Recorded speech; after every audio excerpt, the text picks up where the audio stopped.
আমি রাসেল আহমেদ আপনাদের স্বাগত জানাচ্ছি 24 ঘন্টায় প্রেজেন্টেড বাই হাতিল। সমসাময়িক রাজনৈতিক বিষয়গুলো নিয়ে আমরা আলোচনা করি। আজকেও আলোচনা করতে চাই। আজকে আলোচনার বিষয় নির্ধারণ করেছি অন্তর্বর্তী সরকারের চ্যালেঞ্জ। আলোচনার জন্য তিনজন বিশেষ অতিথি আমাদের সাথে উপস্থিত হয়েছেন স্টুডিওতে। তাদের সাথে শুরুতে আমরা একটু পরিচিত হইনি। ডান দিক থেকে শুরু করছি। রয়েছেন অবসরপ্রাপ্ত ব্রিগেডিয়ার জেনারেল মোহাম্মদ শামীম কামাল, আপনাকে স্বাগত আলোচনায়। এরপরে রয়েছেন জনাব এবিএম মোশাররফ হোসেন, প্রশিক্ষণ বিষয়ক সম্পাদক বিএনপি, আপনাকে আলোচনায় স্বাগত। এবং রয়েছেন জনাব রুহিন হোসেন প্রিন্স, সম্পাদক কেন্দ্রীয় কমিটি বাংলাদেশের কমিউনিস্ট পার্টি, আপনাকে আলোচনায় স্বাগত জানাচ্ছি। আলোচনায় শুরু করতে চাই জনাব অবসরপ্রাপ্ত ব্রিগেডিয়ার জেনারেল মোহাম্মদ শামীম কামাল। একটু আপনাকে জানতে চাই, যেটি ভারতের পররাষ্ট্র সচিব বাংলাদেশের সফরের পরে গতকাল যেটি দেখা গেছে যে ভারতের দুটি দলের সাথেই তার বেশ দীর্ঘ আলোচনা হয়েছে, যেটি আমরা ভারতের গণমাধ্যমের খবরে দেখলাম। এবং সেখানে যেটি বাংলাদেশের গণমাধ্যমে উল্লেখযোগ্যভাবে সংবাদ প্রচার করেছে যে যেটি বাংলাদেশ সরকারের আপত্তি ছিল সেই ক্ষেত্রে, অর্থাৎ শেখ হাসিনার যেই বক্তব্য তাতে ভারত সরকারেরও সায় নেই। একটু আপনার কাছে বিশ্লেষণ জানতে চাই, তাহলে সায় না থাকলে ভারতে বসে কিভাবে তিনি রাজনৈতিক কর্মকাণ্ডগুলো চালিয়ে যাচ্ছেন, বা এটিকে আপনি আসলে কিভাবে দেখছেন? আপনাকে ধন্যবাদ আজকের বিজ্ঞ সহ আলোচকবৃন্দ এবং যমুনা টেলিভিশনের দর্শক শ্রোতাকে।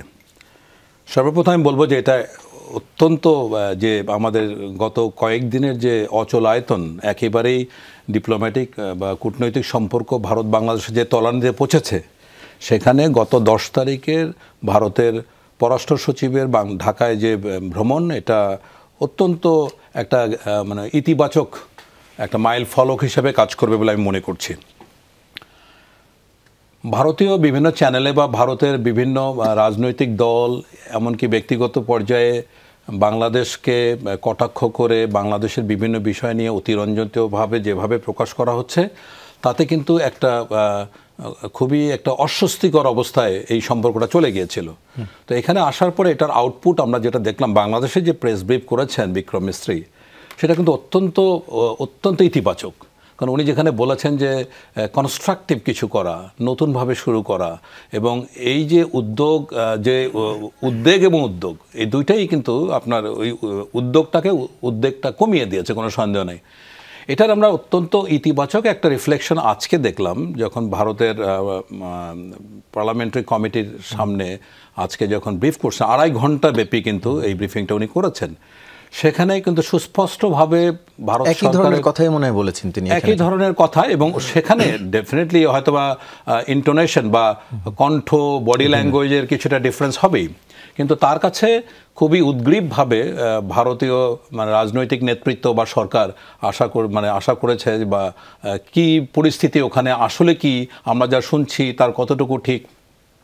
তো সে বিষয়ে তার স্পষ্ট আমরা যেটা অবস্থান দেখলাম যে তারা অন্তর্বর্তীকালীন সরকার শুধু নয়, খুবই স্পষ্টভাবে বলেছে যে ভারত বাংলাদেশের কোনো একক রাজনৈতিক দলের সাথে সম্পর্ক রেখে কন্টিনিউ করতে চায় না। এটা অত্যন্ত ইতিবাচক একটা বিষয়। এখানে পিপল টু পিপল বা মানে সরকার থেকে সরকারের মধ্যে যে স্বাভাবিক সম্পর্ক থাকে সেটা কন্টিনিউ করতে চায়, এটা একটা অত্যন্ত ইতিবাচক একটা পদক্ষেপ। দ্বিতীয়ত এখানে যেটা বলেছেন কনস্ট্রাকটিভ ওইতে আগানো ছাড়া কোনো বিকল্প নাই। এমনকি উনি স্পষ্ট বলেছেন যে ওখানে পতিত সরকার প্রধান শেখ হাসিনা যা বলছেন এটার ব্যাপারেও তাদের কোনো সম্মতি নেই। তো সুতরাং এখানে একটা জায়গায় ভারত সরকারকে শক্ত অবস্থান নিতে হবে, মানে পতিত প্রধানমন্ত্রীকে আপনার স্বৈরশাসককে কঠোর নির্দেশ দিতে হবে যেন বাংলাদেশের বিরুদ্ধে উস্কানিমূলক কোনো বক্তব্য ওখানে বসে না দেন। তো সব কিছু মিলেই আমার কাছে মনে হয়েছে যে, এবং ওই পার্লামেন্টারি স্ট্যান্ডিং কমিটিতে কিন্তু শশী থারুরের নেতৃত্বে কংগ্রেসের নেতৃবৃন্দ ছিলেন, প্রায় 22 জন সংসদ সদস্য সেখানে ছিলেন। তো মোটা দাগে যে ব্যাপারটা দাঁড়াচ্ছে যে ভারত বাংলাদেশের দ্বিপাক্ষিক সম্পর্কের ক্ষেত্রে যেভাবে এগোনো উচিত সেভাবে এগোনোর জন্য এখন ভারত মোটামুটি প্রস্তুত বলে আমি মনে করছি। আজকে বাংলাদেশের 2 উপদেষ্টা ব্রিফ করলেন, সেটিতেও কি এক ধরনের মনে হয় যে এই যে প্রতিবেশী দেশের সাথে সম্পর্ক অবনতির ক্ষেত্রে যে এই সরকারের জন্য একটি চ্যালেঞ্জ ছিল, সেটি কিছুটা কমলো বা সম্পর্ক উন্নয়নের দিকে যাচ্ছে বলে মনে হচ্ছে? দেখুন, উভয় দেশের যে আমাদের যে পারস্পরিক সম্পর্ক, সেটাকে ভালোর দিকে নিয়ে যাওয়ার ছাড়া কোনো বিকল্প নাই। এখানে কেউ বলতে পারবে না, ভারত যদি বলে যে আমরা এটাকে ছাড়া চলবো, সম্ভব না। বাংলাদেশ ছাড়া ভারতের কোনো বন্ধু নাই। সেই একমাত্র বন্ধুটি যদি ভারত ছাড়ে, তাহলে ভারত যদি হারায় তাহলে এটা ভারতের জন্য অত্যন্ত কঠিন একটা অবস্থা তৈরি করবে। যেমন ধরুন গত মঙ্গলবারে বিবিসি যে প্রতিবেদন দিয়েছে তাতে তাদের প্রজেক্টেড যে জিডিপি ছিল এটা ছিল 6.5%, এটা কিন্তু এখন আপনার মানে কমে 6-এর নিচে চলে আসছে, 5.4 অ্যারাউন্ড। হ্যাঁ, তো কথা হলো ইনফ্লেশন গত 19 মাসের মধ্যে তাদের হাইয়েস্ট ইনফ্লেশন এখন হচ্ছে। সেটি কি শুধু বাংলাদেশের অবশ্যই বাংলাদেশের সাথে দ্বিপাক্ষিক যে বাণিজ্য এটা ভীষণভাবে ব্যাহত হচ্ছে।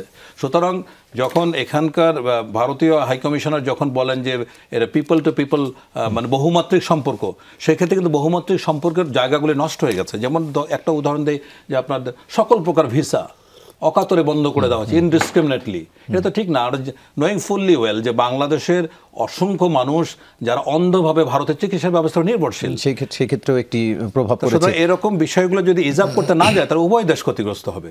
জি, জনাব এবি মোশাররফ হোসেন, একটু আপনার কাছ থেকে জানতে চাই আজকে এই সরকারের বক্তব্য নিয়ে, বিশেষ করে চ্যালেঞ্জের ক্ষেত্রে রাজনৈতিক দলগুলোর সহযোগিতা পাওয়া না পাওয়া নিয়ে বেশ আলোচনা হয়েছে দিনভর। বিএনপি মহাসচিব বলেছেন যে এটি উপদেষ্টার অরাজনৈতিক বক্তব্য।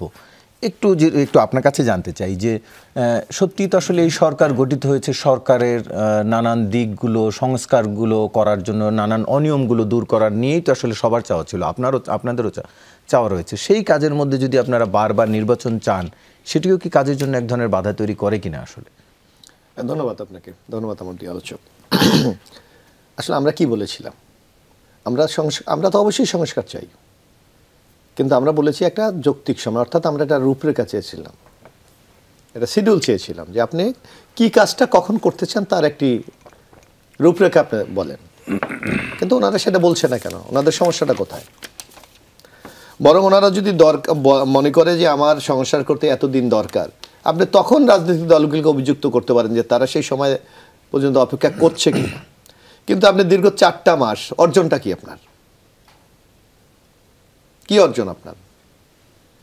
আমরা দেখি শুধু কথার ফুলঝুরি কিছু দেখা যাচ্ছে, বাস্তবিক কোনো। আপনি একদিকে বক্তব্য বলছেন যে এই সরকারকে ব্যর্থ করে দিতে চাচ্ছে। আমরা যদি মনে করি সরকার নিজেদের কারণে অনেক ক্ষেত্রে ব্যর্থ হচ্ছে, কারণ আপনি বক্তৃতা বলছেন যে প্রশাসনকে শেখ হাসিনার সেই দলীয় প্রশাসন আছে, আপনি কয়টা প্রশাসন এই 4 মাসে চেঞ্জ করেছেন? পরিবর্তন তো হয়েছে অনেক, কোন জায়গায় হয়েছে? লেভেলে পুলিশে হয়েছে, আপনার যে পরিমাণ হওয়া দরকার সেটা কি হয়েছে? আমি একটা উদাহরণ দিই আপনাকে। এখানে প্রিন্স ভাই আছে, আমরা যখন এরশাদ বিরোধী আন্দোলন করেছিলাম তখন কিন্তু আমরা বলেছিলাম যে এরশাদ বাংলাদেশের প্রশাসন ব্যবস্থাকে চুরমার করে দিয়েছে। বিচারপতি শাহাবুদ্দিন সাহেব যখন দায়িত্ব নিয়ে উনি কিন্তু এই যে ওনারা তো 4 মাস পরে অতিক্রম হয়ে যাচ্ছে, আর বিচারপতি শাহাবুদ্দিন নামে 3 মাসের মধ্যে বাংলাদেশের ইতিহাসে সবচেয়ে একটি অবাঞ্ছিত নিরপেক্ষ নির্বাচন করেছে। কারণটা কি? তার জাদুটা কি ছিল? উনি কিন্তু রাতারাতি প্রশাসনকে ওলট পালট করে দিয়েছে। অর্থাৎ আপনার যেটা সিন্ডিকেশন, যেমন একটা লোক যদি এক জায়গায় ধরেন একজন ডিসি, ওসি, এসপি থাকে, সেগুলো তার 9 বছর ছিলেন, আর এই সরকার তো 15 বছরের বেশি। না, এটা বলয় তৈরি করে। কিন্তু আপনি যদি সেটা ভেঙে দেন, আপনি যদি চেঞ্জ করে অন্য যায়, সে হঠাৎ করে রাতারাতি কিন্তু এর পারবে না। আরেকটা শাহাবুদ্দিন সাহেবের মেসেজটা ছিল কি, আমি আগামী দিন একটি অবাধ সুস্থ নিরপেক্ষ নির্বাচন করতে চাই। এটা কিন্তু সাধারণ মানুষের চরমভাবে গ্রহণ করেছিলেন। কিন্তু আপনি একদিকে বলছেন একটা গণতন্ত্রকে আপনি তুলে দেবেন, রাস্তা রেল লাইনে তুলে দেবেন, তাহলে আপনার পদক্ষেপটা কি? এই 4 মাসে কোনো পদক্ষেপ তো আমরা দেখি না, বরং আমরা দেখি নানা সিদ্ধান্তহীনতা। কমিশন তো গঠন হয়েছে, কমিশন গঠন হলে আপনার এই যে বলছেন সংস্কার আপনি করবেন, সংস্কার তো রাজনৈতিক দলগুলি অলরেডি সংস্কার দিয়ে দিয়েছে, তাহলে আপনার কোন সংস্কারের অপেক্ষা আপনি বসে আছেন? আমি যদি বিএনপির নেতৃত্বাধীন 42টি রাজনৈতিক দল, তারা এর মধ্যে রাষ্ট্র মেরামতের জন্য 31 দফা সংস্কারের প্রস্তাব দিয়েছে। আপনার জামাত, যেটা এখনো আরেকটি রাজনৈতিক শক্তি, সেটা আপনার সাংবাদিক সম্মেলন করে তারা সংস্কারের প্রস্তাব দিয়েছে। এখানে প্রিন্স ভাইরা আছে যারা বাপ গণতান্ত্রিক শক্তি, তারা দিয়েছে। তাহলে আপনার কার অপেক্ষা আপনি আছেন? কিন্তু সেই যে প্রস্তাবটি দিয়েছে সেটি বাস্তবায়ন করতে হবে না? না, বাস্তবায়ন করতে হলে আপনি কি এখনো পর্যন্ত সেইটা আমলে নিয়েছেন? নেন নেই তো। সবাই তো তারা দিয়ে, আপনার টেবিলে তো অলরেডি প্রস্তাবগুলি আছে, আপনি কোনটি অ্যাকসেপ্ট করবেন, কোনটা করবেন না, কোনটা সংযোজন করবেন, বিয়োজন করবেন, সেটা আপনার দায়িত্ব। ইতিমধ্যে আমরা দেখেছি যে এই প্রস্তাবনা দিয়েছে অলরেডি অনেকগুলির ব্যাপারে তো জাতীয় ঐক্যমত হয়ে গেছে, যেমন কেয়ারটেকার গভর্নমেন্ট। এই ব্যাপারে কারোর দ্বিমত নেই। Supreme judicial council already established হয়ে গেছে। তারপর এখানে আমাদের বিএনপি জোট থেকে বলা হয়েছে যে পরের বেশি 2 বারে কেউ প্রধানমন্ত্রী হবে না, প্রধানমন্ত্রী রাষ্ট্রপতির ক্ষমতা ব্যালেন্স করতে হবে, আপনাকে উচ্চ কক্ষ তৈরির জন্য বিএনপির পক্ষ থেকে বলা হয়েছে, আর্টিকেল 70 সংক্রান্ত। আপনি এর চেয়ে যুগান্তরকারী আর কি চান? তারপর আরেকটা কথা, যেমন আমাদের বিএনপির পক্ষ থেকে স্পষ্ট ভাষায় বলা হয়েছে যদি বিএনপি এককভাবেও সরকার মানে জয়লাভ করে, আমরা ঐক্যমতের সরকার করবো, এটা জাতীয় সরকার করবো। এইটাকে আপনি সংস্কার হিসাবে আপনি মূল্যায়ন করবেন না? তাহলে আপনি কি সংস্কার করতে চান আপনি বলেন প্রকাশ্যে, তাও তো আপনি বলছেন না। আপনি বলছেন আমার সময় লাগবে। কোথায় সময় লাগবে আপনার? আপনি বলেন যে এই কাজে আমার এই জায়গাটুকু এখানে রিপেয়ার করতে আমার এই সময়টা লাগবে। আপনি 4 মাসে এখনো পর্যন্ত আইডেন্টিফাই করতে পারলেন না আপনি কোথায় কি করবেন। কয়েকটি কমিশন তো গঠন হয়েছে। কমিশন এখনো পর্যন্ত কি কমিশন দৃশ্যমান কোনো কাজ আছে? তারা তো কাজ করছে। আপনি কাজ কি জনগণের, আপনি রাজনৈতিক দলগুলি কি জনগণের প্রতিনিধিত্ব? তাদের কণ্ঠস্বর কি আপনি বুঝতে পারেন না, শুনতে পারেন না? তাহলে আপনি কার কণ্ঠস্বর শোনার অপেক্ষায় আছেন? কোনো অদৃশ্য শক্তি কি আপনাকে কোনো নির্দেশনা দেবে তারপর আপনি করবেন? সুতরাং আপনি যেখানে ব্যর্থ হচ্ছেন এর দায় দায়িত্ব যদি আপনি রাজনীতি, যেমন এক উপদেষ্টা বলেছে রাজনৈতিক দলগুলি ব্যর্থ করে দিতে চাচ্ছে, এরকম তো একটি কথা বলেছে। যদিও আমরা কিছুক্ষণ আগে দেখলাম বিবিসির একটি সংবাদে যে সেখানে যিনি জনসংযোগ কর্মকর্তা ছিলেন তিনি এই কথাটি বাড়িয়ে বলেছেন, উপদেষ্টা এটা তো বলে, আমরা তো অনেক ক্ষেত্রে এটা দেখি। অথচ আপনি দেখবেন বিশেষ করে রাজনৈতিক দলগুলি নিঃস্বার্থভাবে তাদেরকে সমর্থন দিয়ে যাচ্ছে যাতে আগামী দিনে একটি অবাধ নিরপেক্ষ নির্বাচন করার জন্য তারা পদক্ষেপগুলি গ্রহণ করতে পারে, সেটা করেছে। তারপর আপনি বৈষম্যের কথা, বৈষম্য মুক্ত তো এই সরকার কি বৈষম্য বিরোধী একটি সরকার? তো আপনার কার্যক্রমের মধ্যেই তো বৈষম্যের ছাপ স্পষ্ট। আপনি উপদেষ্টা নিয়েছেন এক অঞ্চল থেকে 13 জন, অথচ 2-3টি ডিভিশনের একজন প্রতিনিধি আপনার নাই। তাহলে আপনি কোন বাংলাদেশ তৈরি করতে চান? জি, জনাব রহিন হোসেন প্রিন্স, একটু আপনার কাছে জানতে চাই মোশাররফ ভাই যে এই কয়েকটি কথা বললো যে সংস্কারের ক্ষেত্রে আসলে কি করতে চায় সেটাই একটি বিষয়। একটু আপনার কাছেও জানতে চাই আসলে সংস্কার বলতে আসলে কোন ধরনের, কেবলমাত্র এই যে প্রস্তাবগুলো আপনাদের থেকে এসছে বা তত্ত্বাবধায়ক সরকার ব্যবস্থা বা যেগুলো আসলে কাগজে কলমে, কিন্তু সার্বিকভাবে যেটি সেবার ক্ষেত্রে বা সিস্টেমের ক্ষেত্রে সেই সংস্কারটি কি আসলে দরকার কিনা বা সেটি কতটা অগ্রগতি হচ্ছে? ধন্যবাদ আপনাকে। আমি আলোচকদেরকে ধন্যবাদ জানাচ্ছি এবং যারা শুনছেন এই রাতে তাদেরকে শুভেচ্ছা জানাচ্ছি। আমি একটু তার আগে জাস্ট একটা প্রশ্নটা খালি তুলে রাখি, যদিও সেই আলোচনা আপনি আমাকে করতে বলেন নাই, কারণ আমি একটু খুবই কি বলবো, খুব কড়া কথা বলতে চাই না, হতবাকি হয়েছি যে একজন উপদেষ্টা, তরুণ উপদেষ্টার বক্তব্যে আমি জানতে চাই যে এটা কি তার ব্যক্তিগত বক্তব্য না সরকারের বক্তব্য। কথা পরিষ্কার, সাফ কথা। ওটি বলছিলাম যে কিছুক্ষণ আগে বিবিসিতে একটি রিপোর্ট দেখলাম যে বলা হচ্ছে যে এটি জনসংযোগ কর্মকর্তা প্রেস বিজ্ঞপ্তিতে বাড়িয়ে লিখেছেন। তাকে বলতে হবে, এটা তো অনেকক্ষণ ধরেই তাকে তো বলতে হবে। তবুও বলে রাখি, কারণ এটা শুধু এইটা না হলে এর আগে আমরা শুনেছি, আমি জেনারেলি বলছি, কোনো উপদেষ্টা যদি কথা বলেন ব্যক্তি, মনে রাখতে হবে অন্তর্বর্তীকালীন সরকারের যৌথতার বাইরে যাওয়া উচিত না। কোনো রাজনৈতিক কথা বললে এখান থেকে বাদ হয়ে যেয়ে কোনো রাজনৈতিক দল করে বা রাজনৈতিক দল হয়ে কথা বলা উচিত। আর যদি কোনো সরকারের এ ধরনের কোনো বক্তব্য হয়, কারণ এই সরকার কিন্তু এক পতিত গ্রুপ ছাড়া বাকি সব রাজনৈতিক দল সবাইকেই আমরা সমর্থন দিয়ে করছি, তাহলে আমাদেরকেও এই সরকার সম্পর্কে ভাবতে হবে। এটা পরিষ্কার করে আমি এই পয়েন্টটুকু বললাম। এবার আসি, দেখেন সংস্কার যদি বলেন, সংস্কার নিয়ে আমি কোনো তাত্ত্বিক ব্যাখ্যায় যাচ্ছি না। আপনি তো প্রতিটি কাজ এখন যেটা আছে সেইটাকে আপনি তো অগ্রগতির দিকে নিয়ে যেতে চাইবেন। তার জন্যে যে ধরনের কাজ করতে হয় সেটাকে আপনি নানা নামে অভিহিত করতে পারেন, তারই কথাটা আসছে সংস্কার। অথবা আমি যে কাজটা করছি আমি বুঝছি যে এই কাজটা মানে এখন যেটা করছি এটা ঠিক না, তাহলে এর কিছু চেঞ্জ করতে হবে, সেটাই তো প্রধান বিষয় হয়ে দাঁড়ায়। এখন যদি বলেন রাজনৈতিক দল, অর্থাৎ তারা তাদের কর্মকাণ্ডের মধ্যে শুধু না, আপনি দেখবেন ব্যক্তি, পরিবার, সেখানেও কিন্তু এইভাবে আগায়। অনেক সময় সচেতনভাবে, অবচেতন মানেও কিন্তু আপনি উইদাউট সংস্কার কোথাও আগাইতে পারেন না, এইটা থাকে। এখন রাজনৈতিক দলগুলোর কথা যদি আমি বলি, আপনি দেখেন একেবারে খুব সরলীকরণ করে বলি, কথাটা একটু অন্যভাবে মোশাররফ বলেছেন বলেই আমি কথাটা একটু প্রভোক্ট হয়ে বলছি। প্রথমে তো ক্ষমতায় যেতে চাইবে, ক্ষমতায় গেলে সে কি করবে? বিএনপি একটা কথা বলেছে তাদের মতো করে, অন্যরা বলেছে, আমি আমাদের কথা বলি, কমিউনিস্ট পার্টির তার সে বলে আসছে অনেক দিন যে লক্ষ্য সমাজতন্ত্র, তার জন্য বিপ্লবী গণতান্ত্রিক পরিবর্তন করতে হবে। তার মানে এখন অনেকগুলো যে ব্যবস্থা আছে সেই ব্যবস্থাটাকে পাল্টে দিতে হবে। আমাদের বামজোটও বলেছে এবং অন্যরাও বলছে। তাহলে এইটা আমরা করব কখন? ক্ষমতায় গেলে কি করব, এটাই তো। তাহলে এক এক গ্রুপের এক এক মত থাকবে। তাহলে এই মতটা কিভাবে এটা করতে পারবে? জনগণের প্রত্যক্ষ ভোটে নির্বাচিত প্রতিনিধিরা। এটা বলে আমি থামলাম। এবার আসি যে এইবার যে অন্তর্বর্তীকালীন সরকার আমরা যখন গঠন করলাম, অতীতের থেকে পার্থক্য আছে, এটা খুবই কারেক্ট। কারণ অতীতে একটা অন্তর্বর্তীকালীন সরকার শুধু 3 মাস মধ্যে ইলেকশন করতে, এবার কিন্তু আমরা তা বলি নাই। কারণটা কি? এইরকম হাজারো শহীদের রক্তদানের মধ্য দিয়ে এবং হাজার হাজার মানুষ আহত হয়েছে, এখনও তাদের আহাজারি, সেই জায়গা দিয়ে শুধু নির্বাচন না, খুবই কারেক্ট, আমরা সবাই একমত। কিন্তু তার সাথে আরও কতগুলো কাজ হয়েছে, তার যদি 2টা ইন্ডিকেটরও বলি, আপনি দেখবেন একটা কি, যে অন্তত পক্ষে আমাদের আগের আমলে বা অনেক দিন ধরে 53 বছরে, কম বেশি বলতে পারেন, গত সরকারের আমলে 1 যুগ ধরে তো আরও খারাপ অবস্থায় ছিল, আমাদের কতগুলো প্রতিষ্ঠান ধ্বংস করে ফেলানো হয়েছে। তাহলে যদি বলেন সংস্কার একটা প্রধান কাজ, এই প্রতিষ্ঠানগুলো আমি রিভিল করতে পারি কিনা, মানে করতে হবে আমাদেরকে। এই একটা আর একটা বড় কাজ মনে রাখতে হবে, যে একটা ভালো নির্বাচন করে ক্ষমতা হস্তান্তর করতে হবে। তাহলে আপনি ওই যে সংস্কারের যে কথাটা বললাম, কতগুলো প্রশাসন মানে সংস্কার যে আমাদের সেগুলো কি হচ্ছে প্রতিষ্ঠানগুলো, সেটা এখন এই প্রতিষ্ঠান কি আপনি পার্মানেন্ট সব সংস্কার করতে পারবেন? তো সম্ভব না।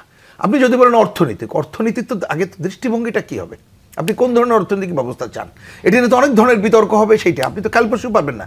কিন্তু ইমিডিয়েট কথার কথা, শ্বেতপত্র প্রকাশ কমিটি যেটা করেছে, ইমিডিয়েট দুর্নীতি অমুক অব্যবস্থা না দূর করে মানুষের জন্য কতটুক করা যায় সেটাই আপনি করার দিকে আগাবেন। যার জন্য আমরা বলেছি ওনাদেরকে যেটা করতে হবে, রাজনৈতিক দল সহ চিন্তক মানুষ সর্বমহল, আমি খালি রাজনীতি বলছি না, তাদেরকে আস্থায় নিয়ে কোনটা প্রতিষ্ঠান গড়ে তোলার জন্য কি কি করলে ভালো হয়, যতটুকু ঐক্যমত ওনারা সেটা প্রথমে সেটাকে প্রচার করবেন, করে যতটুকু পারেন ওই কাজটা শুরু করবেন।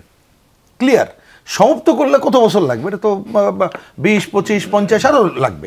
সংস্কার তো প্রতি মুহূর্তের ব্যাপার, এতদিন তো তাদের ম্যান্ডেট নাই, থাকারও কথা না। তাহলে এই কাজ করবেন। কিন্তু অন্যতম প্রধান কাজ হবে, যেটা সাধারণভাবে রাজনৈতিক দলগুলোর অধিকাংশ রাজনৈতিক দল ঐক্যমত্য, সেটা কি, আমাদের দেশে দীর্ঘদিন যে নির্বাচন ব্যবস্থাটাই ভণ্ডুল করে দেওয়া হয়েছিল, জনগণের ভোটে প্রত্যক্ষ ভোটে নির্বাচিত প্রতিনিধি দেশ শাসন করার কথা, ওনারাও কিন্তু শপথ নেওয়ার সময় সেইটাকেই ওত করে করেছেন। সুতরাং তাদের হাতে যাতে করতে গেলে নির্বাচন ব্যবস্থা সংস্কারের জন্য যে যে কাজ করা দরকার, সেই সংস্কারের কাজটা প্রধানত অবশ্যই করতে হবে।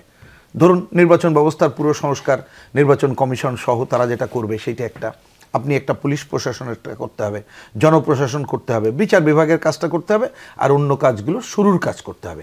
তাহলে এই সুনির্দিষ্ট করার কাজটা আপনি বলতে, আমি বলছি সরকার সিনসিয়ার হলে ওনারা প্রথমে এসে যেটা বলেছেন যে তাদের কাজ এইটা না, তারা নির্বাচিত প্রতিনিধিদের ক্ষমতা দিয়ে নিজের কাজে ফিরে যেতে চায়, তাহলে তার আগে ওনারা এই কাজটুক করুক, সে ব্যাপারে তো আমাদের সবার সমর্থন আছে। কিন্তু মাঝে মধ্যে এমন কথা শুনছি, তাতে মনে হচ্ছে ওনারা রাজনৈতিক দলগুলোকে নেগলেক্ট করছে। কারণ এই যে আমি দায়িত্ব নিয়েই বলি, এই কাজগুলো করার জন্যে আমার হয়তো এই পার্টির সময় নেই বলে হয়তো পরে সুযোগ খেলবো, খালি বলে রাখি, এখনও রাজনৈতিক দলগুলোকে আস্থায় নেয়নি। সংস্কারের নামে যে কাজগুলো হচ্ছে, সময় থাকলে পরে বলবো, আমরা কিন্তু বলেছিলাম ওইটা একটা কালক্ষেপণের কাজ। যদিও আমি কালক্ষেপণ আজকে সিদ্ধান্ত হিসাবে দিচ্ছি না, ডিসেম্বর জানুয়ারিতে ওনারা প্রস্তাব দিলে আমরা দেখব সরকার রাজনৈতিক দলগুলোর সাথে কোন ধরনের ডায়লগ করে কি করছেন, এবং আমাদের সাথে যেটা ওনারা একাধিকবার দেখায় যে কথা হয়েছে রক্ষা করছেন কিনা।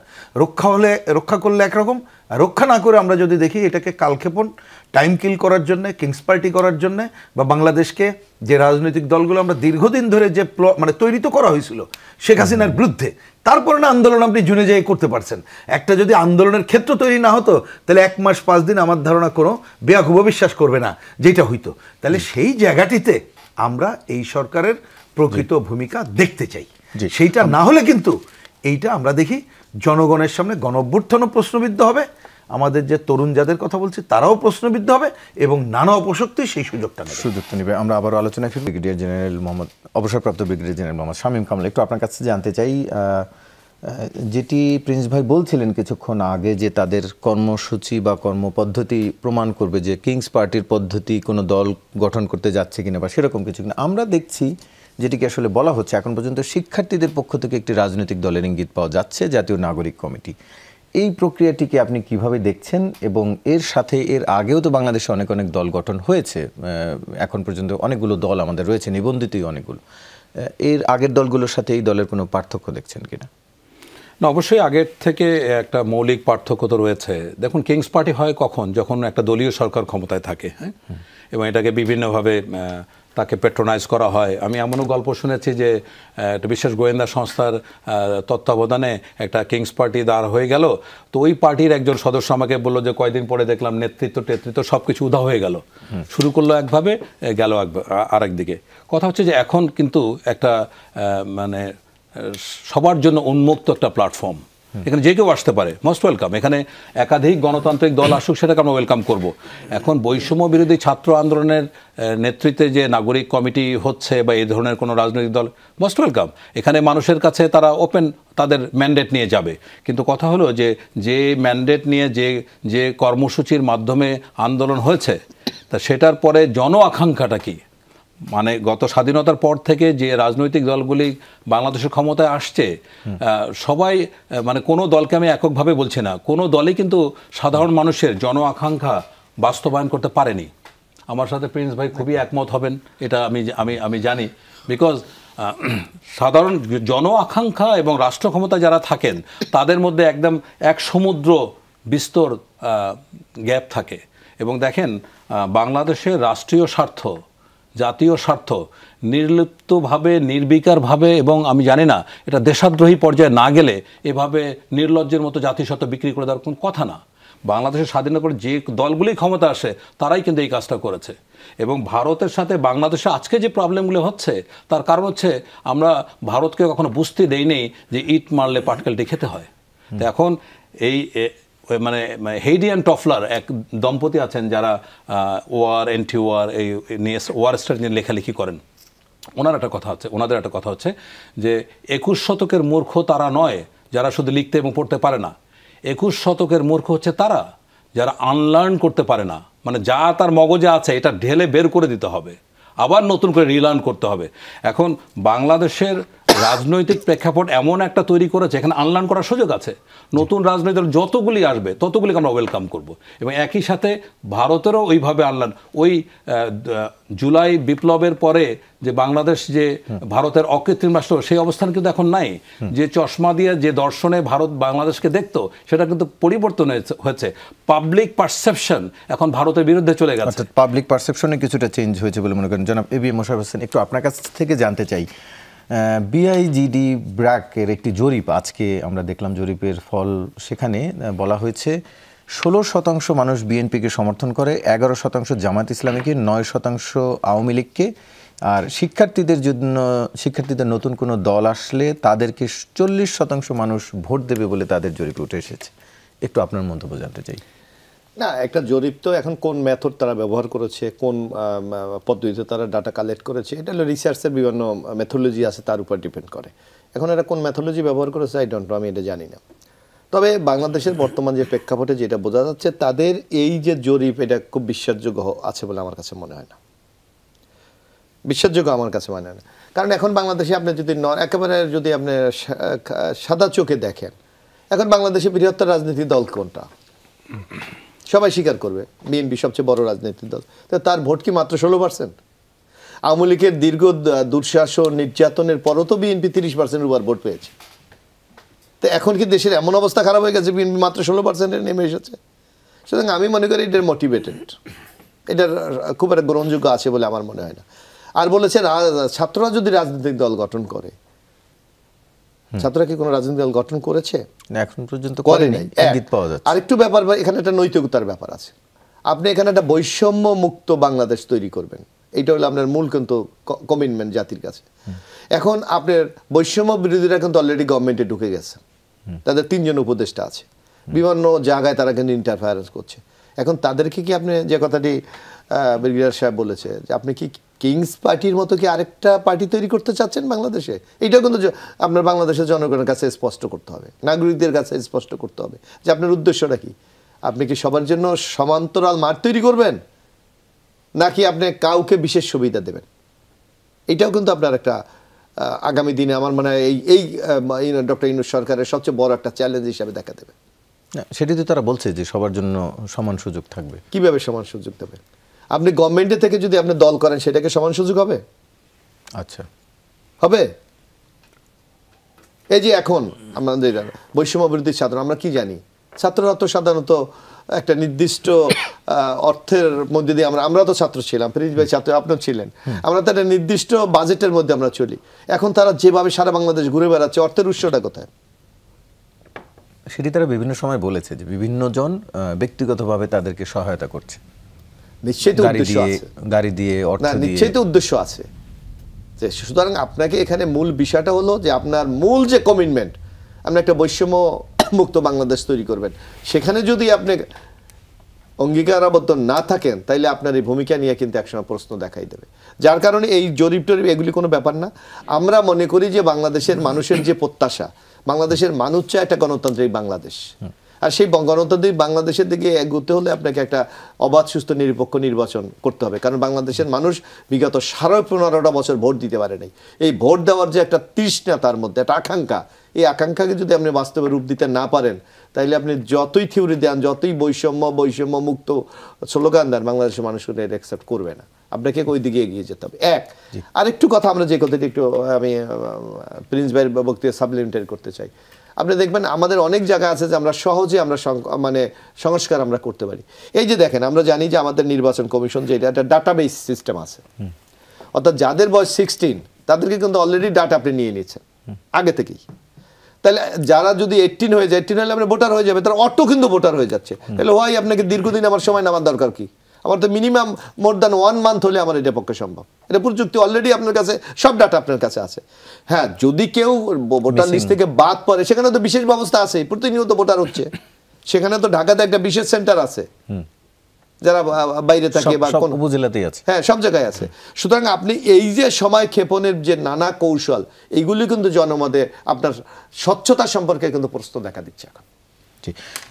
রহিন হোসেন প্রিন্স, একটু আপনার কাছে জানতে চাই, যে জরিপের প্রসঙ্গে আপনারও মন্তব্য জানতে চাইব। সেখানে আরেকটি তথ্য দেওয়া হয়েছে, 38% মানুষ এখনো সিদ্ধান্ত নেয়নি কাকে ভোট দিবে, এটিও বলা হয়েছে। এবং এক্ষেত্রে গ্রাম শহর, শিক্ষিত নন এমন মিলে প্রায় 4158 জন মানুষের মতামত নেওয়া হয়েছে।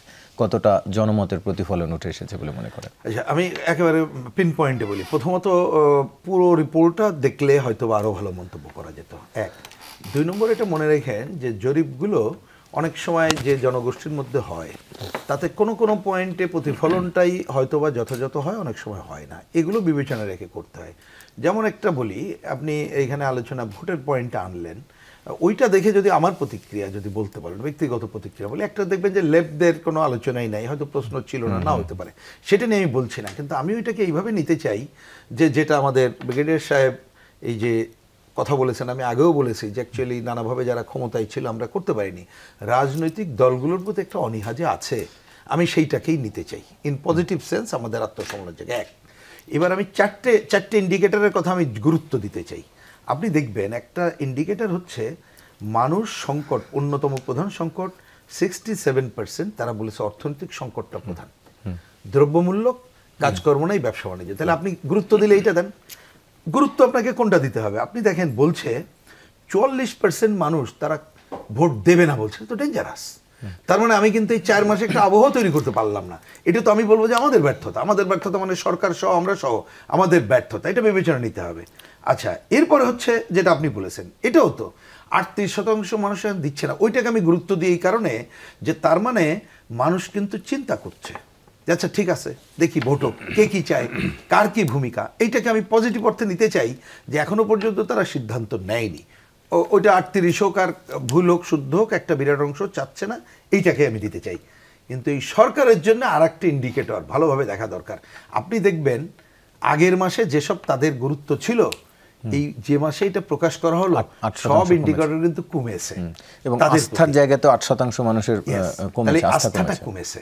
তার মানে আমরা এই কথা ধরেন যে নানাভাবে রাজনৈতিক দল, আমি অধিকাংশ বলছি, আমাদের সেটা ডিফারেন্স থাকলেও আমরা যে বলছি যে এই সরকার জনগণের আস্থায় থাকা অবস্থায় তার কতগুলো কাজ করতে না পারলে কোনো কাজ কিন্তু হবে না। যেমন ধরুন আগের পার্টি আমি এত সময়ের জন্য বলতে পারিনি, আমরা তো অনেকদিন ধরে বলেছি, আরে ভাই এত সংস্কার করছেন, আগে বাজার ব্যবস্থা সংস্কার করেন। আপনি পুরনো আমলের বাজার ব্যবস্থার ধারা ঠিক রাখবেন, তাহলে বাজারে যে উন্নয়ন করতে পারবেন না, আর কোনো প্রমাণের দরকার আছে? এখন ওই যে আগের বারে আপনি ধরেন আমরা যে দীর্ঘ লড়াই করছিলাম, আমরা বামপন্থীরা, কমিউনিস্টরা, আমাদের 3টা স্লোগান ছিল, দুঃশাসন হটাও। মানে হাসিনার দুঃশাসন, সাথে কিন্তু বলেছিলাম এর অল্টারনেট হচ্ছে পুরো ব্যবস্থাটা বদল করতে হবে। তারপর আরেকটা কথা আমরা বলেছিলাম, সেইটা করতে পারে আমাদের বিবেচনায় লেফট ডেমোক্রেটিক অল্টারনেট শক্তি, নীতিনিষ্ঠ রাজনীতি। সেটা ধরো আমাদের বয়ান, আরেক দলের আরেকটা বয়ান, কিন্তু আপনাকে এই পুরোটা ছেড়ে দিতে হবে জনগণের উপরে। সেটা না করলে এই জায়গায় তার যে আস্থাটা কমে যাচ্ছে, এই আস্থা কমলে বাংলাদেশের মানুষ যদি আরও দুরবস্থা হয়, বিশেষ করে আমি দ্রব্যমূল্য নিয়ে বলছি, ধরেন এই যে তেল কেলেঙ্কারির যে ঘটনা ঘটলো, আপনি বলেন তো কেন এত বিক্ষোভ হয়নি? আমি যদি ভুল না করে থাকি তাহলে প্রথম বিক্ষোভটা হয়নি এত সবের পরে মনে করছে যে এরা আসছে একটু দেখি না কি করে, দেখি না কি করে। কিন্তু এই কথা আমরা তো বলছি যে তুমি শেখ হাসিনার আমলের বাজার ব্যবস্থা ঠিক রাখবা, সংস্কার করবা না, তাহলে তো তুমি পারবা না। তাহলে সংস্কার তো করতে হবে, কোনো নজর আছে? আপনি বলেন, কোনো নজর নাই। আপনি করবেনটা কি? বরঞ্চ ওনাদের এই ধরনের পজিটিভ কাজে দ্রুত আগে আসা দরকার। এবং এইখানে যে ইন্ডিকেটরগুলো, আমি যে 4টা ইন্ডিকেটরকে প্রধান বললাম, একই অবস্থা, স্বাস্থ্য খাতের ক্ষেত্রেও আমরা দেখছি দৃশ্যমান পরিবর্তন। এই জায়গাগুলোকে নজর দেওয়া দরকার বলে আমরা আলোচনা, আমরা আমাদের রাজনীতি নজর দেবো যে মানুষ এটা ভাবছে ব্যাপারটা কি। আলোচনায় আবারও ফিরছি। জনাব মোহাম্মদ শামীম কামাল, একটু আপনার কাছে জানতে চাই, গতকাল মুক্তিযুদ্ধ বিষয়ক উপদেষ্টা ফারুক আজম একটি অনুষ্ঠানে বলেছেন স্বাধীনতা বিরোধীদের তালিকা করতে চাইলেও করা যাবে না। একটু আপনার মন্তব্য জানতে চাই। এটি নিয়ে বিগত সরকারের সময় অনেক আলোচনা হয়েছে, তারাও করে যাননি এরকম কিছু। এটি কি খুব কঠিন কোনো কাজ কিনা? এ প্রসঙ্গে আমি এতটুকু বলি যে অন্তর্বর্তীকালীন সরকারের কার্যক্রমের মধ্যে আমি অনেক কিছু অযাচিত কাজ দেখতে পাচ্ছি যেগুলো কোনো প্রয়োজন নাই। যেমন ধরুন প্রেসিডেন্ট থাকবে কি থাকবে না শাহাবুদ্দিন, এটাকে নিয়ে কি একটা নাটকীয়তা হয়ে গেল। এখানে একজন উপদেষ্টাকে দেখলাম যে একজন বৈষম্যবিরোধী ছাত্র নেতাকে নিয়ে প্রধান বিচারপতির কাছে গেলেন। প্রধান বিচারপতি উনি খুবই চালাক মানুষ এবং উনি আমি বলবো যে অত্যন্ত জ্ঞানী মানুষ। এই জন্য দ্বিতীয়বার কোনো রাজাকার হিসাবে ওনাকে বলে হয়তো রিকোয়েস্ট করা হয়েছিল রাষ্ট্র ক্ষমতা নেওয়ার জন্য, কিন্তু উনি রাজি হন নাই। হ্যাঁ, তো যাই হোক, এটা একটা যেমন বিষয়। তারপরে ধরেন মুক্তিযুদ্ধে কতজন মারা গেছে, জাতীয় সঙ্গীত কার লেখা না লেখা, এগুলি কিন্তু মীমাংসিত সত্য বিষয়। এতদিন পরে যদি এটা না হয়, যেখানে সংস্কার অত্যন্ত গুরুত্বপূর্ণ হয়ে দাঁড়িয়েছে এবং এই ডিসেম্বরের শেষে বা জানুয়ারির প্রথমার্ধে প্রত্যেকটা সংস্কারের রিপোর্ট পাওয়ার পরে রাজনৈতিক দলগুলোতে বসে মোশাররফ ভাই যেটা বললেন, একটা পথনকশা দেওয়া উচিত। সময় যতই দেরি হতে পারে, 6 মাস, 1 বছর, 1.5 বছর, যেটা, কিন্তু যতক্ষণ পর্যন্ত একটা পথনকশা না দিবে ততক্ষণ পর্যন্ত কিন্তু রাজনৈতিক দল এবং জনগণ কারোর মধ্যে স্বস্তি ফিরবে না। এখানে অনেক কিছু মানে হাইপোথেসিস, অনেক কিছু স্পেকুলেশন কাজ করবে যখন কোনো সঠিক তথ্য না থাকবে। সুতরাং এখানে মুক্তিযুদ্ধ তালিকা বা স্বাধীনতা বিরোধী তালিকা এতদিন করা হয়নি, এখন এই প্রশ্নটা আসছে কি জন্য? আপনি নিত্য প্রয়োজনীয় দ্রব্যের দাম কমাতে পারছেন না, আলুর দাম 85 টাকা, এখনও মানুষ আইন শৃঙ্খলা পরিস্থিতির এতটা অবনতি হয়েছে যে তারা ঘরে ঘুমাতে পারছে না। এবং মানে গত 35% মানুষ গত 18 বছর 15 বছর ভোট দিতে পারছে না। এত বড় ফান্ডামেন্টাল ইস্যুকে সামনে রেখে কিন্তু এই আন্দোলন শুরুই তো হয়েছে আসলে মুক্তিযুদ্ধের কোটা নিয়ে, ফলে আপনি সেটিকে একেবারে কিভাবে করতে পারেন? এই আন্দোলনের কোটাকে মুক্তিযুদ্ধ বলবো না, আমি বলবো যে এটা হচ্ছে গিয়ে এটা অর্থনৈতিক। প্রত্যেকটা বিপ্লবের কিন্তু অনেকগুলি কারণ থাকে। অর্থনৈতিক কারণটা কি? আবু সাইদ কেন জীবন দিল? আবু সাইদ জানে তার চাকরিটা খুবই দরকার, তার চাকরিটা দরকার বলে সে বিশ্বাস করতে পারছিল না যে এই প্রজাতন্ত্রের পুলিশ তাকে গুলি করে মারবে। সে প্রথমবার যখন গুলি লেগেছে তো বিশ্বাস করতে পারে নাই, তার চাকরিটা দরকার। সুতরাং এই বিপ্লবের যে অর্থনৈতিক কারণ, সেটা হলো, এটা মূল কারণ হচ্ছে দারিদ্র্য এবং বেকারত্ব। সেটি অবশ্য নানান জনের নানান কারণ আছে, কারো দারিদ্র্য, কারো ক্ষেত্রে রাজনৈতিক কারণ। যারা বিভিন্ন রাজনৈতিক সংগঠনের, তারা তো রাজনৈতিক কারণেই নেমেছেন বা রাজনৈতিক কারণে তো ওনারা মোশাররফ ভাই তো অনেকদিন ধরে চেষ্টা করে যাচ্ছেন। এখন সাক্ষাৎ এরকম একটা ঘটনা, আবু সাইদকে যখন হত্যা করা হলো, ব্যাপারটা তিউনিশিয়ার সাথে মিলাই, বুয়াজিজিকে যখন মারা হলো একটা ফল বিক্রেতা, তখন পুরা তিউনিশিয়ার লোক সবাই বলে যে ওইটাই আমি, ওই আমার ছেলে মেয়ে, ওই আমার ছেলে। তো এখানে আবু সাইদকে যখন হত্যা করা হলো এভাবে পয়েন্ট ব্ল্যাঙ্ক রেঞ্জে, তখন সবাই মনে করলো। সুতরাং অনেকগুলো কারণের মধ্যে বৈষম্য একটা কারণ, দারিদ্র একটা কারণ, বেকারত্ব একটা কারণ, এগুলিকে অ্যাড্রেস করা দরকার। এই স্বাধীনতা বিরোধীদের তালিকা করা আমার মনে হয় এটা বাতুল একটা বিষয়। রহিন হোসেন প্রিন্স, একটু আপনার কাছে জানতে চাই, আপনি কয়েকদিন আগে একটি সমালোচনা করেছিলেন, বিশেষ করে মিডিয়ায় 71 এবং মুক্তিযুদ্ধের কম উপস্থিতি নিয়ে আপনার একটি সমালোচনা আমরা দেখেছি। একটু জানতে চাই যে সরকারের বা এখনকার সময় সামগ্রিক কর্মকাণ্ড নিয়ে আপনি কতটা সন্তুষ্ট? না, মোটেই সন্তুষ্ট না। আমি খুব কংক্রিট যদি বলি, দেখেন, প্রথম কথা, মুক্তিযুদ্ধকে তো কি বলবো যে অস্বীকার করার তো প্রশ্ন অবান্তর, বিতর্কিত করাও ঠিক না। এটা ঠিক, বিভিন্ন সময় শাসকরা, বিশেষ করে বিগত দিনের শাসকরা তাদের স্বৈরাচারকে রক্ষার জন্য মুক্তিযুদ্ধকে ব্যবহার করেছে, কিন্তু তার মানে মুক্তিযুদ্ধ তো বাতিল হয়ে যায় না, মনে রাখতে হবে। এবং সেটাই তো আমাদের অন্যতম এই সময়ের শ্রেষ্ঠ অর্জন। এইটাকে কোনোভাবেই বাতিল করা যাবে না, বা কেউ যদি করতে চায় সে বাতিল হয়ে যাবে, এটা মনে রাখতে হবে। তা আমরা একটা সরকার, অন্তর্বর্তীকালীন সরকার, যেটা ভাই যে কথা বলেছেন, আমি হয়তো সময় নাই বলে ওইদিকে যাচ্ছে না, ওনার অ্যাপ্রোচের মূল থিমটা আমি অ্যাকসেপ্ট করি, যত কাজ না ওনার যেটা করা। কিন্তু তাইলে আমরা তো এনাদের কাছ থেকে সেই মুক্তিযুদ্ধ যতটুকু পারে, আপনি সংস্কারের কথা বলছেন, তাহলে এই যে যার মতো ব্যবহার করছে ওইটা না করে উনি মুক্তিযুদ্ধ যতটুকু সেইটাও পজিটিভ করলে তো একটা ট্রেন্ড সেট করতে পারতেন। কিন্তু আমি খুবই দুঃখ এবং ক্ষোভের সাথে বলছি, ওইটা তো আমি মিডিয়ার জন্য বলেছিলাম।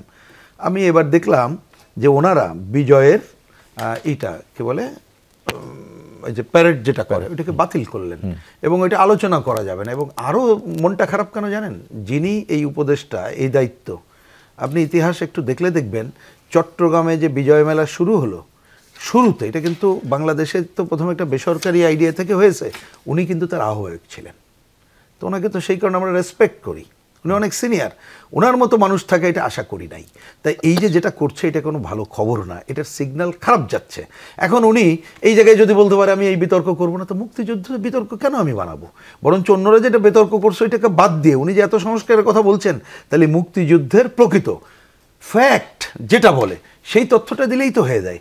এখন এইখানে অনেকের মনে প্রশ্ন কোথায় আসছে জানেন? আসছে যে স্বাধীনতা বিরোধী শক্তি, মুক্তিযুদ্ধ বিরোধী শক্তি, তারা এমনভাবে ডমিনেট করছে, তারা যাতে মন খারাপ না করে এই জন্যে তারা কিছু করছে কিনা, এই একটা বড় প্রশ্ন অন্তর্বর্তীকালীন সরকারের উপরে আসছে।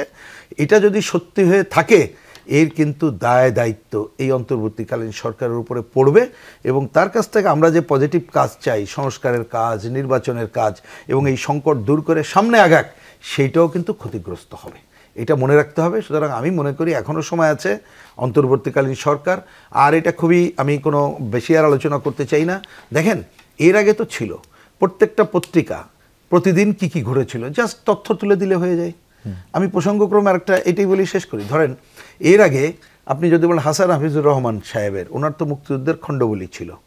তারপরে যদি ধরেন দীর্ঘ ক্ষমতাদের হিসাব করলে বিএনপি আমল, বা এমনকি এরশাদ সাহেবের আমল, ও তো হাসান হাবিবুর রহমান সামন্ত এরশাদ সাহেবের সময় তৈরি করা হয়েছিল।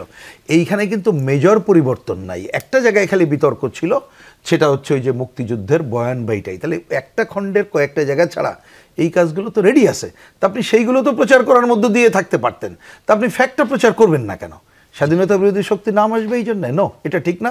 14ই ডিসেম্বর যথাযথ মর্যাদা হওয়া দরকার, 16ই ডিসেম্বর অবশ্যই যথাযথ মর্যাদা হওয়া দরকার, এবং এই মাস জুড়ে অন্ততপক্ষে মুক্তিযুদ্ধের যে ঘোষণা, সেই কথা কিন্তু সবাই বলছি, এইটা সহ মুক্তিযুদ্ধের যে প্রকৃত কথাবার্তা, সেইটাকে এই সরকারের কাছে আমরা আশা করব তারা নির্মোহভাবে কোনো পক্ষে না যেয়ে প্রকৃতপক্ষে তুলে ধরবে, তাহলেই কিন্তু তাদের কাজেও তারা অগ্রগতির দিকে যেতে পারবে। মোশাররফ ভাই, একটু আপনার কাছে জানতে চাই, এর আগে মুক্তিযুদ্ধের সপক্ষ বিপক্ষ নিয়ে অনেক আলোচনা হয়েছে, একটু আপনার কাছে জানতে চাই যে মুক্তিযুদ্ধের সপক্ষ শক্তি কেবল আওয়ামী লীগ কিনা। পাশাপাশি আরেকটি বিষয় জানতে চাই যে আমরা দেখেছি জয় বাংলা স্লোগান আওয়ামী লীগ ব্যবহার করেছে বলে আমরা সেটিকে দূরে সরিয়ে রাখলাম, মুক্তিযুদ্ধকেও কি আমরা একইভাবে দূরে সরিয়ে রাখার প্রসঙ্গ আসবে কিনা? না, এটা না। আজকে আওয়ামী লীগের যে অবস্থাটা আওয়ামী লীগ তৈরি করেছে, আওয়ামী লীগ মুক্তিযুদ্ধকে পুঁজি করে টিকে থাকার চেষ্টা করছে। তারাই কি সেই শক্তি কিনা? না, তারা তো সেই শক্তি নাই। বরং আপনি দেখেন স্বাধীনতার পর আমরা যে আমরা তখন অনেক ছোট ছিলাম, আমরা শুনলাম যে স্বাধীনতার পর বিরোধী রাজনৈতিক আখ্যা দিয়ে প্রায় 22,000 মুক্তিযোদ্ধাকে হত্যা করেছে এই আওয়ামী লীগ সরকার। তারপর এই যে আপনি বলছেন জয় বাংলা স্লোগান, এটাকে তারা ব্যবহার করে ক্ষমতায় থাকতে চেয়েছে, কিন্তু মানুষ কি এটা ক্ষমতার ব্যবহারের সিঁড়ি হিসেবে দেখতে চায় না? দেখতে চায় না। বরং আপনি দেখবেন একটা, আমরা অনেক দেশে, বিশ্বের অনেক দেশে দেখবেন যে মুক্তিযুদ্ধ হয়েছে, কিন্তু মুক্তিযুদ্ধের পর জাতিকে পুনর্গঠন করার জন্য সবাইকে এক ছাতার নিতে নিয়ে আসা হয়েছে না? কিন্তু আওয়ামী লীগের একটা পলিসি ছিল মুক্তিযুদ্ধের স্লোগান দিয়ে জাতিকে বিভক্ত করা। এখন স্বাধীনতার 53 বছর পরও কি আপনি সেই বিভক্তির দিকে যাবেন, না একটা জাতীয় ঐক্যর দিকে আপনি যাবেন? এই রাজনীতিটা আপনাকে ধারণ করতে হবে। কেউ কেউ কিন্তু বিভক্ত করতে চায়। যেমন আপনাকে আমি একটা ঘটনা বলি, আওয়ামী লীগের আমলে একবার স্বাধীনতা বিরোধীদের তালিকা প্রকাশ হয়েছিল, ইচ্ছে মনে আছে? যারা মুক্তিযুদ্ধের সংগঠক ছিল এমন অনেকের নাম চলে আসছে। কারণ ঘটনার পরম্পরায় অনেক কিছু ঘটতে পারে, হয়তো একটা লোক মুক্তিযোদ্ধা ছিল, কিন্তু ওই পারিপার্শ্বিক অবস্থার কারণে তার নাম হয়তো এক জায়গায় অন্তর্ভুক্ত করেছে উনি, কিন্তু উনি তো প্রকৃত মুক্তিযোদ্ধার পক্ষে উনি যুদ্ধ করেছে। সুতরাং আপনাকে নানা মাতৃকতা এখানে আছে, সেটাকে আপনাকে বিবেচনা নিতে হবে, সেটাকে আপনি বিবেচনা। কিন্তু আপনি যদি বলেন যে এই স্বাধীনতার বিরুদ্ধে, এই স্বাধীনতার পক্ষে, আমার মনে হয় যে এইটা যদি আপনি দেখেন, স্বাধীনতার পরে মুজিব সরকারও কিন্তু 1972 16 ডিসেম্বর সাধারণ ঘোষণা করেছিলেন। তো এত আপনি টেনে আজকে এই 53 বছর পরও কি আপনি জাতিকে বিভক্ত করবেন? আমার মনে হয় না। বরং আপনি এই যে যারা অপরাধী, আপনি তো বিচার করেছেন একটা অংশকে, জামাতকে বিচার করেছেন না, তো এখনো কি আপনি টানবেন দীর্ঘদিন? আমার মনে হয় একটা জাতীয় ঐক্যমতে যাওয়া উচিত। আপনি যেই ফর্মুলায় যান না কেন, যে ফর্মুলায় যান, একটা ঐক্যমতে গিয়ে আগামী দিনে আমাকে জাতিটাকে এগিয়ে নিয়ে যেতে হবে। আর যে আমি প্রিন্স ভাইয়ের সাথে একমত যে মুক্তিযুদ্ধের ইতিহাস আপনি নতুন কি লিখবেন? আপনি কি 2রা ডিসেম্বর ঢাকা বিশ্ববিদ্যালয় জাতীয় পতাকা উত্তোলন করেছে সেটাকে অস্বীকার করবেন? আপনার ইশতেহার ঘোষণা করে সেটা কি আপনি অস্বীকার করবেন? জিয়াউর রহমানের স্বাধীনতা ঘোষণা দিয়েছে এটা অস্বীকার করবেন? এই যে 9 মাস রক্তক্ষয়ী যুদ্ধ হয়েছে এটাকে অস্বীকার করে কোন ইতিহাস আপনি লিখতে চান? বরং এইসব জায়গা থেকে বেরিয়ে আগামী দিনে গণতন্ত্র রাষ্ট্রকে নতুনভাবে গড়ে তোলার শপথে আমাদের এগিয়ে যেতে হবে, এবং সেইটাই মনে হয় সবার জন্য সবচেয়ে বেশি প্রয়োজন। সেই ক্ষেত্রে আমি আরেকটি বিষয় একটু প্রিন্স ভাই যেটি নিয়ে আক্ষেপ করছিলেন যে সরকারের কর্মকাণ্ড বা গণমাধ্যমের কর্মকাণ্ড বিজয়ের মাসে আশানুরূপ নেই, সেটি নিয়ে আপনার কোনো মন্তব্য আছে কিনা? ছোট করে জানিয়ে এটা তো কিছুটা মানুষের মধ্যে এটা নিয়ে কিন্তু একটি প্রশ্ন আছে, কারণ আমরা কিন্তু একটা প্রগতিশীল বাংলাদেশ, কিন্তু আমাদের অনেক কাজের কর্মকাণ্ড নিয়ে কিন্তু সাধারণ মানুষের মাঝে এখন প্রশ্ন আছে। এটা অস্বীকার, আমি স্পষ্ট বললাম না, প্রশ্ন আছে। সঙ্গে এই দিকের থেকে বেরিয়ে এসে আমাদের একটা মানে এটা উগ্র মানে ধর্মীয় বিশেষ গোষ্ঠীর এইটা কিন্তু জাতি না, আমরা কিন্তু সবাই মিলেমিশে একটা গৌরবের সাথে আমরা এই জাতিটা কিন্তু আমরা টিকে আছি, এবং বিশ্বের কাছে সেই বার্তাটা যেন আপনার মনে আছে যে শেখ হাসিনা কিন্তু মাঝে মাঝে জঙ্গি ধরে প্রমাণ করতে চেয়েতো যে এই দেশে জঙ্গি আছে এবং এই জঙ্গি দমনের জন্য ওনাকে ক্ষমতা থাকা দরকার। ওই ধরনের পলিসি আমরা দেখতে চাই না। আপনাদের তিনজনকে ধন্যবাদ আলোচনায় অংশ নেওয়ার জন্য। দর্শক, এই ছিল আজকে 24 ঘন্টায় সাথে থাকার জন্য ধন্যবাদ সবাইকে।